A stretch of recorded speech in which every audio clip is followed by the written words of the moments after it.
právě já měla vyhrát barista roku 2016. Protože je to spíš moje hobby než práce. Káva je pro mě druhý svět, druhá rodina. Dávám zákazníkovi kus sebe a to je ten důvod.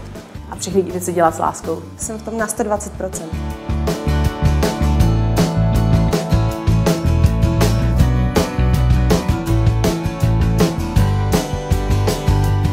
Moje jméno je Žaneta a domovská kavárna je na Atriu Flora.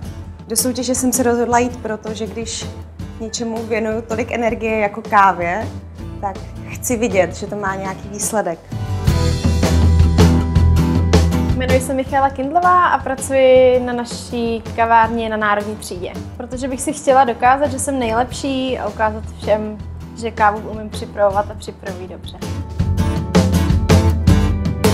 Jmenuji se Jakub Skřivánek a pracuji v pražské pobočce Costa Coffee ve Vodičkově ulici. Za mě rozhodli moji kolegové. Oni mě poté přihlásili, protože věděli, že sám bych se nikdy nepřihlásil.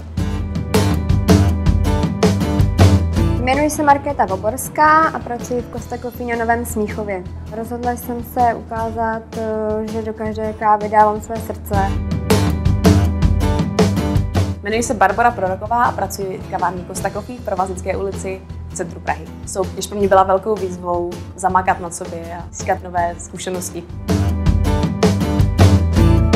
Jmenuji se Lucie Sinková a pracuji na pobočce Provaznická. Je to pro mě výzva a nějakým způsobem možnost dokázat si, co jsem se zde naučila, že to dokážu obhájit a prezentovat.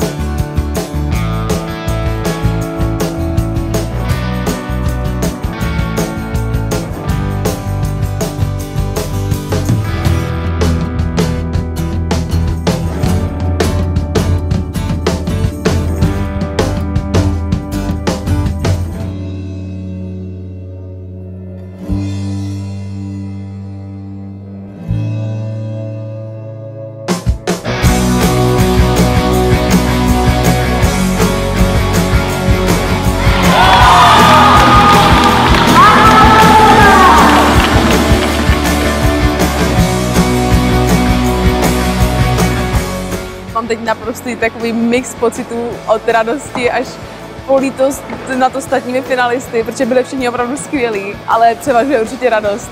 Evropské finále je obrovskou výzvou a myslím si, že si zaslouží tvrdý trénink. Věřím, že mi moji kolegové baristé pomůžou s tím, abych tam jela pro vítězství. Adeptům dalšího ročníku baristy roku bych určitě doporučila účast. Je to velká zkušenost a stojí to za to. Nebojte se, jděte do toho.